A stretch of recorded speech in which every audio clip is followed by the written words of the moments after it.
السلام عليكم ورحمة الله وبركاته. ازيكم يا شباب؟ عاملين ايه؟ يا رب تكونوا بخير. يلا بينا نكمل شغل. كنا واقفين هنا عند الجزء ده. طيب، سلكت الشكل بتاعك مع الباث، نفس الفكرة هنا مع الريفرنس. فين الريفرنس؟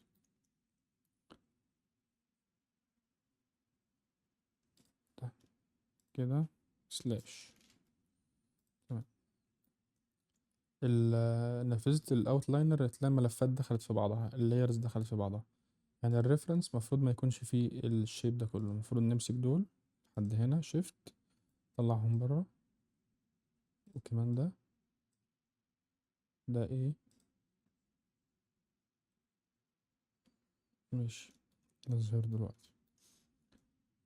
نمسك الشيب ده كله، ندوس ام، موديل، نسميه موديل. ده الموديل بتاعنا، ده الكوليكشن بتاع الموديل بتاعنا. دول هندخلهم جوه كده، وده برضه، بس ان ده لما تقفل الكوليكشن ده يبقى كل حاجة جوه. تمام، والريفرنس زي ما هو والكوبي زي ما هو. طيب،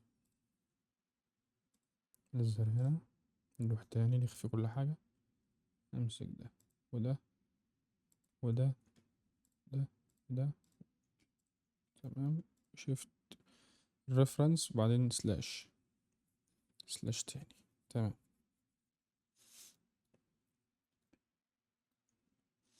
هنبص من هنا،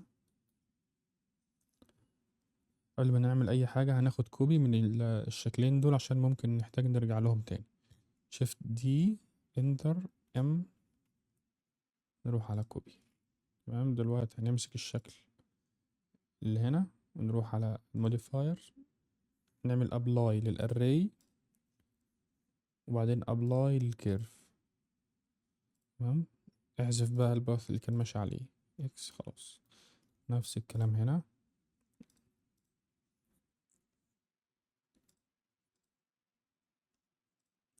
نحذف الباث.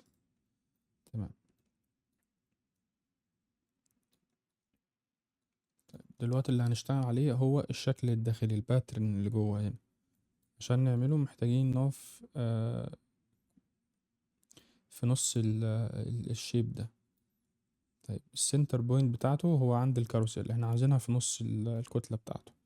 فهندوس كليك يمين، set origin to geometry.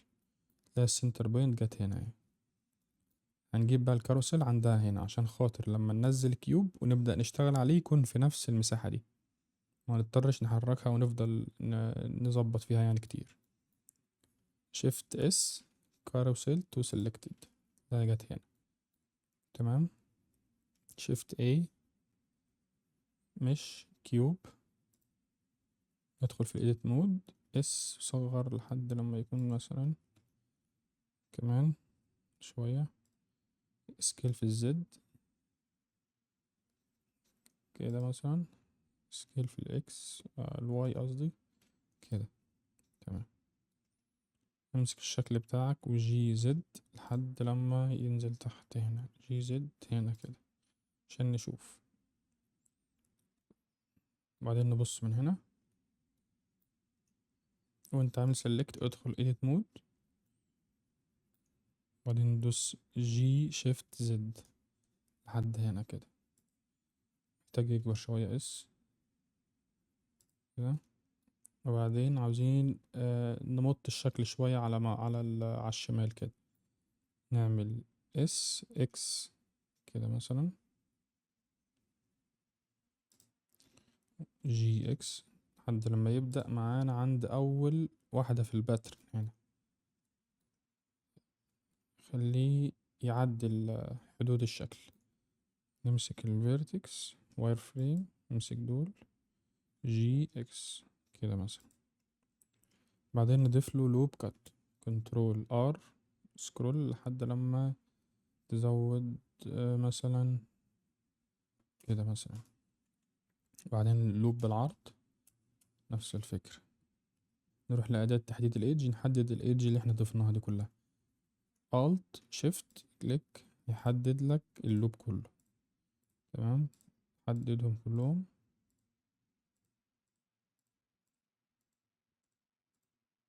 وبعدين اتأكد ان السلكت تمام.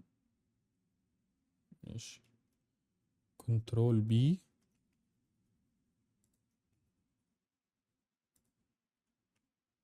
كنترول بي عشان نعمل الفواصل اللي بينهم لحد لما تلاقي الفيس اللي هنا ده تقريبا مربع. وبعدين اعمل سيلكت بقى للفيسز دي، 1 2 كده.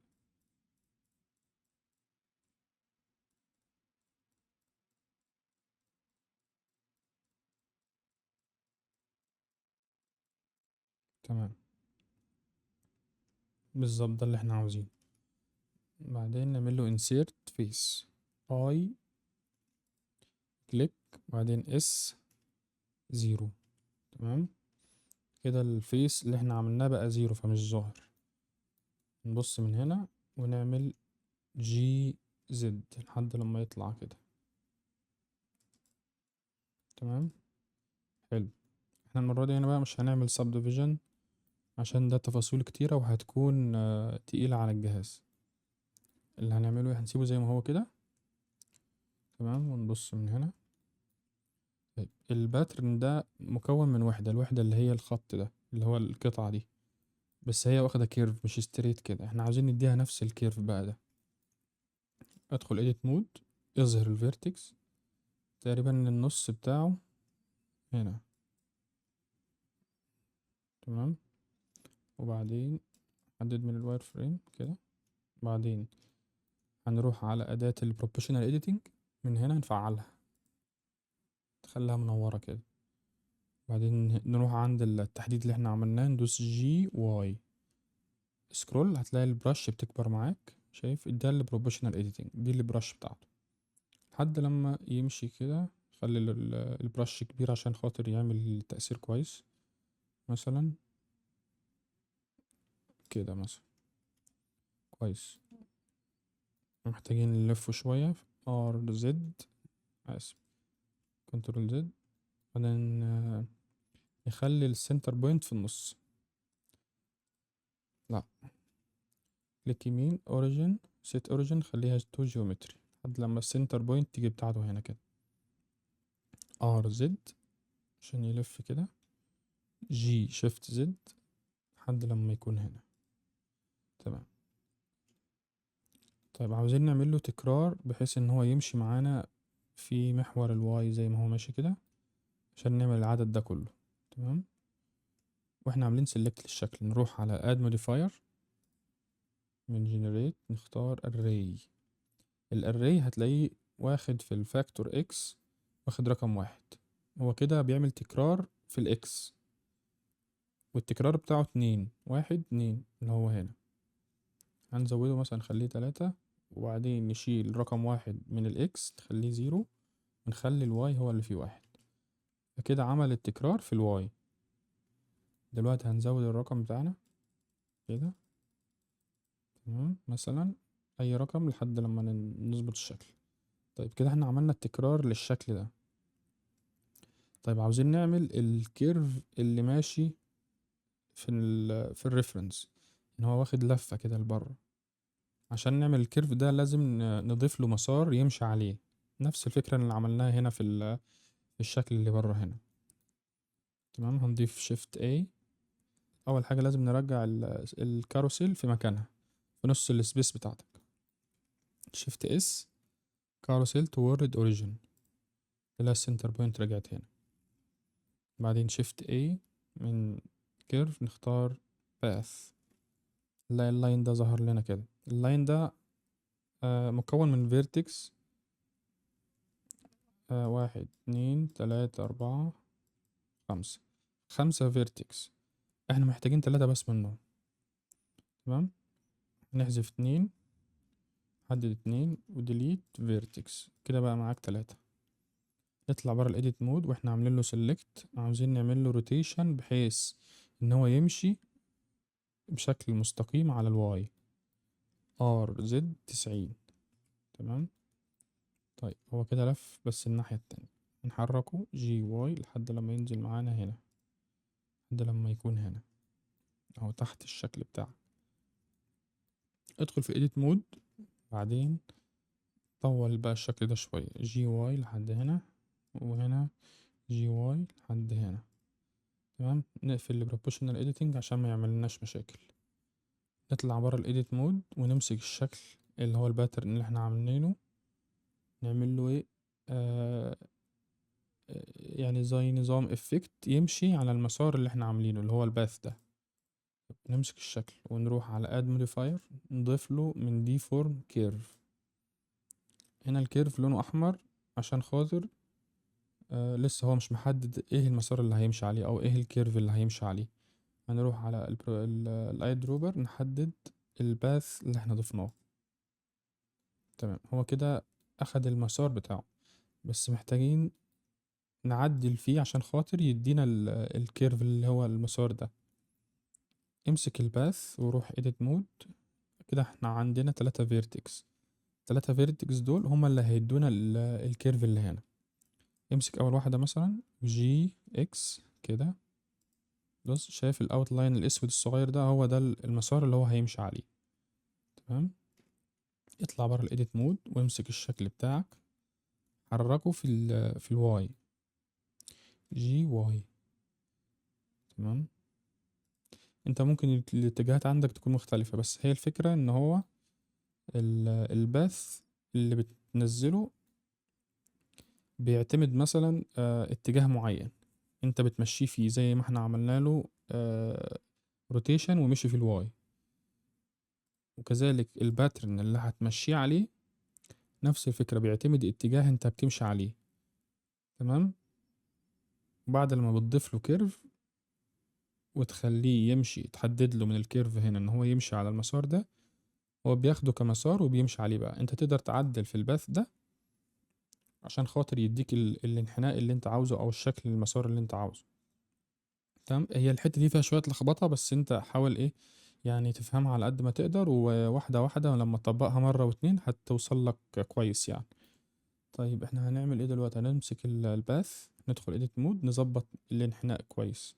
نمسك الفيرتكس دي جي اكس كده، نمسك دي جي اكس لحد هنا، لحد لما يمشي اطراف الشكل من هنا. تمام، جي اكس كده، هنا جي اكس،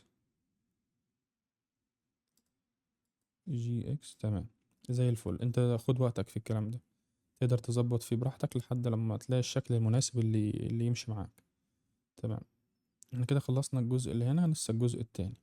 هنمسك الشكل الباترن والباث، نعمل له دبليكيت، شيفت دي، وبعدين ندوس اكس عشان يمشي معانا في محور الاكس لحد لما يكون هنا.